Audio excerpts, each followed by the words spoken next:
All right, so I'm getting ready to do some work underneath the car. And so I got it up on jack stands. And I thought it'd be a video idea to just show how I go about jacking up a classic car, or really any car, with a solid frame. So like a body on frame car. And this is not anything really groundbreaking, but I know there was some questions that I have asked in the past, other people, just to find out the best way to jack up a car. And so I thought I'd just share those. So for those of you who think this is silly, you can tune out now. But for those of you who are interested, keep watching and I'll just give you a few pointers. So let me zoom this out a little bit. So when it comes to a classic car,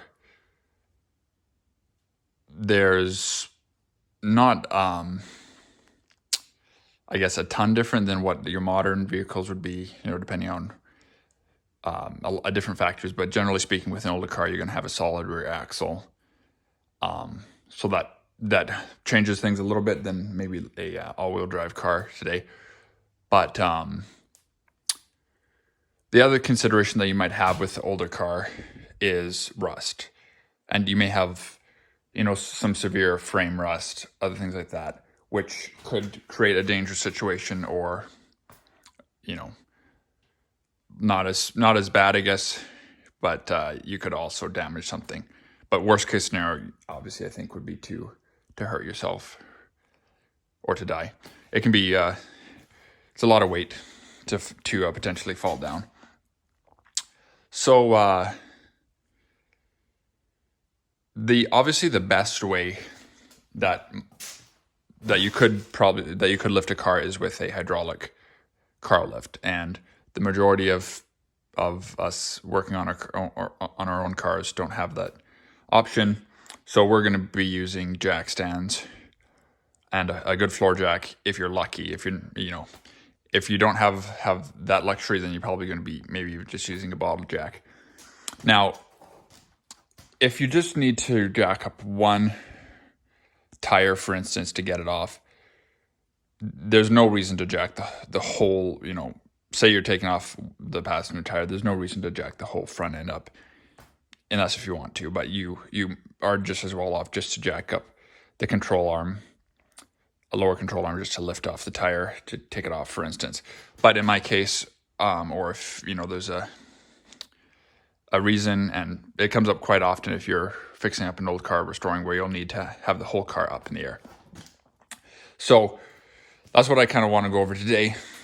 Again, nothing super groundbreaking, but these are some questions that I had, and this is just my personal way of doing it. I'm sure that people might disagree with me, but I jack up with the on the rear differential. So I know this is maybe a little bit of a controversial subject, I guess. Some people think it's really a bad idea.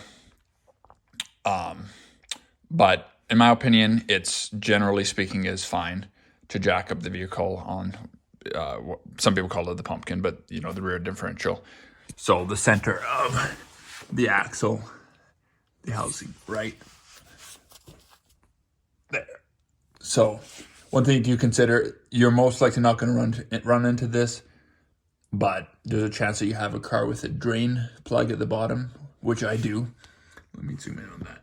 You can see that, a brass drain plug there. I put that in. So that's one thing I got to take into consideration when I'm jacking my car. But I have accommodations for that to just make sure that I don't crush it. But what it comes down to is basically just using a jack that has a, somewhere a hole in it or something for the plug surface to go. Most plugs, if like for instance, if you got a aftermarket race differential with a plug, it's probably not going to be like the way I did mine. It's probably going to be inset, so you're fine off. But like for instance, like a jack like this would be fine because it has a hollow area where that can sit in. But anyways, that's enough said about that. But yeah, so I wouldn't jack up the car personally if I had like 6 people in it and a trunk full of sandbags. That is an extreme scenario, but that would be probably not the best idea to jack on one point on the back there. Oh yeah, getting back. So obviously your best bet is, if you have access to a lift, great, but that would be very rare for most of us to have access to a lift. Your next option is jacks. And your next best option to a lift would probably be 4 floor jacks on each corner of the car with ideally 4 people, very, consistently, evenly jacking the car up and then putting it on stands. Again, that's not really realistic for most people. I have two floor jacks here. One's not mine. I'm just borrowing it at the moment. But the other one is mine, and the best I could maybe do is, and I have done this before, but put a floor jack at like either side of the front, for instance, and put it so I can, move both handles. But that also is not realistic for most people. So to get back to where I was going with that is your average guy with 1 jack and what you can do. Now, if you only have a bottle jack, it's probably going to be a different story. The short of it is you're probably not going to really be able to lift up your car safely with just a bottle jack. Sure, it could be done, but you want to take precautions. But, if you're going to be doing this kind of work, I think suffice it to say, you're probably going to have to splurge for a floor jack. Also, don't get a Big Red. Hopefully nobody from the company is watching this because they might get ticked at me for saying that. But this literally is probably the worst floor jack I've ever come across. It just has terrible reach. The release is extremely unpredictable. And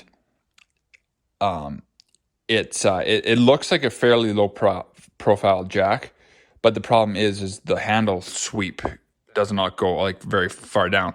So going under car, you're smacking the bumper like this with the handle, just trying to get a little bit of movement out of it. So invest in a good one. This was a cheaper one, but if you can splurge for it, you can often find used floor jacks.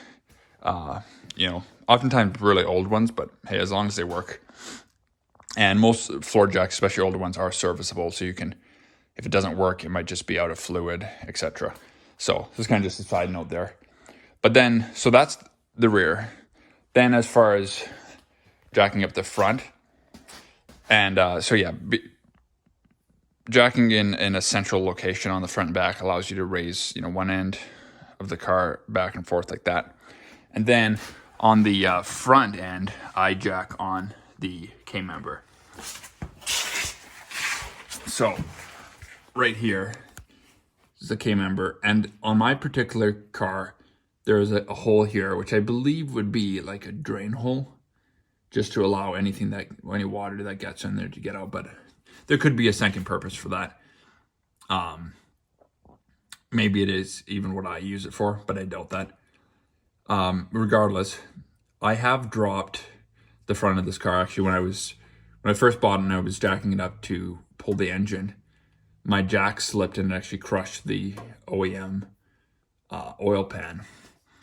The garage that I had in at the time had a pretty unevenly sloped concrete floor. It was concrete, but it sloped pretty bad. And there's just a combination of things that I did wrong.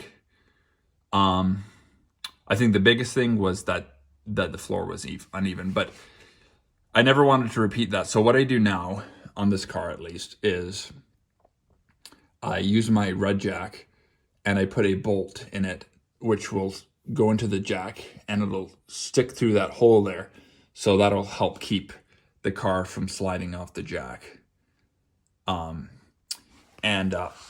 just show that real quick. So I just have it right here. Just a little, I guess it's like a wood bolt of sorts. But it just happens, why I tried to find one that fit, obviously. But it happens to fit perfectly in there. So that'll slip up into the K-member. So even if the car, for some reason, something went wrong or whatever, it theoretically should not slip off because this is holding in that hole. So that's just a little tip that I think would be helpful. And So yeah, those are the ways I prefer to just jack it up centered. And again, like there are exceptions, like if your car was, if your K-frame is rusty or compromised or etc., it might not be the best idea. But I think under most circumstances, that'll be fine. And I'll demonstrate just on a piece of paper, but there are different ways. You can, and I think a lot of people would assume the best way, and I've heard it said that the best way to jack up a vehicle is one corner at a time. And the problem I have with that is that generally speaking, would be okay. And, for that matter, a lot of times you can actually even just jack up the whole side of the car from one side of the frame if you have a frame. And I think even if you have a unibody car, sometimes you can do that as well because they have like the pinch welds you can jack on. But anyways, I'd prefer not to do that, especially with a classic car, especially if you haven't had a chance to check the condition of the frame and all that, because you're putting a lot of weight all in one corner, and you can kind of tweak the frame, and you'll hear it when you jack up a car. A lot of times you'll hear it start to creak and all that kind of stuff. So I prefer not to do it that way, but that's just me. I don't know if it's as big of a concern as I would like to, as I think it is, but that's kind of leaves me to do it my way. So, and then as far as placing jack stands, always find a solid spot on a body on frame car. It's a lot easier. Right here, you can see. I think you would call this like a. I think this would be classified as a torque box, but I don't know if that specifically just applies to. Yeah, I can't remember the terminology. That I could be terming that. But anyways, it's kind of like a corner. And so you have your frame running here, and then your frame loops up. So it's a very sturdy spot. That's part of the frame. Alternatively, you could jack on the front on a secure suspension spot. But I'm going to be taking off my tires and servicing my suspension probably. So that doesn't work for me because I need access to all that. So the frame. Yeah, if you're taking like your axle off or something, you'll have to exclusively hold the car up on its frame. I'm not really planning to do much on the rear, if at all, just a little bit of painting perhaps. So I put the rear jacks onto the axle. So, I don't know, it's a little dark under there, but it's right on the axle tube. And try to get it as far out as possible to make it as stable. You don't want to have your axle stands like really close together because the car will teeter. So as broad of a footprint as possible is best. Then the other thing too is as you're jacking up, especially if you're going to do it the way I've just described, is your car's level, you jack up the back, but don't go all the way up. That's a recipe for disaster. Because what will happen is your car is just coming, and the surface that your jack is riding on is coming, and you can actually have your jack start to tip a little bit. But so these jacks are fully maxed out, and the best option is to jack a little bit at a time. I don't know if there's a magic number for it, but these are Carlisle, aka Napa brand 4-ton jacks, and they're nice. They're a little bit spendy, but they have a nice wide footprint. And what happens is if you were to jack up all the way, it'll start to actually push the jack off its feet. So say you had done like the front end, it may be okay initially to do one end all the way up, but then what will happen is if you're not paying attention, and I've never seen it not do this, I'll put it that way. But if you jack up fully extend your jacks, and then you go to the other side and start lifting up the back, for instance, these will start to tip, and they'll often be like on 3 feet. And so that's not what you want to do. So as you want to jack up, and until you get the hang of it, just jack up, maybe like 4 inches per side at a time. Alternate back and forth, keeping a close eye that your jacks are as much as possible, staying on all 4 feet. Yeah, just alternate back and forth like this until the car is as high as you need it to go. And make sure that your jack is straight, that it's set properly. There's a lot more detail I could go into about that, but just make sure you have a good jack. That if you bought it new, that you followed the instructions for the proper setup. Make sure it's caught and locked in the lock position. So I've seen some older jacks that are not the greatest quality, where you actually have to kind of like engage the handle. It doesn't like auto engage. So pay attention to that.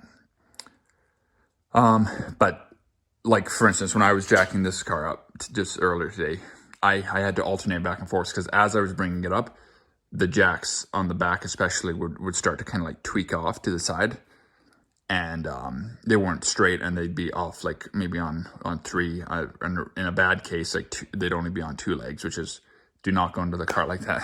I'll say that much. And but anyway, so as you can see, I've addressed it, and once I got it up, you'll probably have to go back and forth even once you get it totally as high as you're going.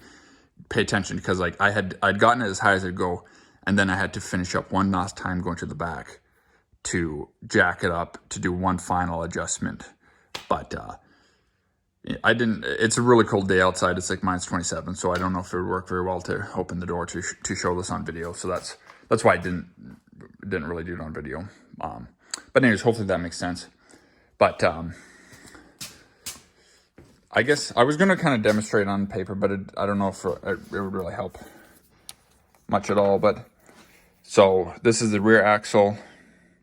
Have your crude tires and the differential. So that's the jacking point, right centered on there.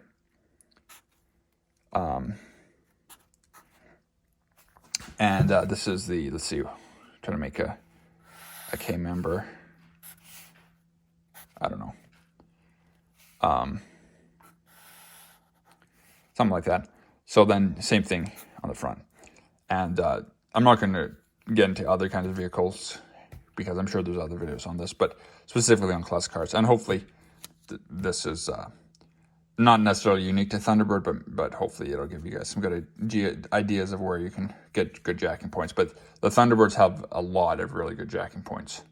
It's a very solid full frame vehicle. So, but alternatively, you could, then you got your coil springs here, and above the control arm, lower control arm here at the front.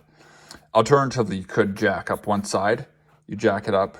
Now, if you only need to go like just barely get your tires off the ground, this is like, there's nothing wrong with that, because all you're doing is really just you're just acting like what the suspension goes through every time you hit a bump. But if you were to go like just keep jacking, like way high on one corner, now you're like putting, the majority of the weight of a car on one corner. And if you have a compromised frame in any way, that is going to start putting stress on your frame, because if you think about it, you're tweaking it up. So, and I know this is especially if you have a unibody car with bad ruts. I think this would be exacerbated quite a bit. But anyways, that's the way I jack up old cars, and I've done it more than one way, but this is the way I do it. And the biggest objection you're probably going to hear to that is jacking on the rear differential. So if you have a car that has a differential cover, be very careful that your jack is not contacting the cover of the differential. That's only on solid, the bottom solid section. Mine does not have a removable cover. It has a dropout center section on the 4.9 inch. So less to go wrong, but just something to keep in mind there. And always, I guess, final thing is just try to think, think through how you're going to do it. Have a plan. Also, before you start, when you start on your first end, so say this was on the ground and I started jacking up the back, you should have some wheel chocks. I got a set of rubber ones here, but it'll just aid in keeping the car from rolling on you at all, because it doesn't happen a lot, but I've had cars fall down on me through user error. So I'm just trying to pass on some things that I've learned, and I know that was a long video for just showing up how to jack up a car, but hopefully that was helpful, and see you in the next one.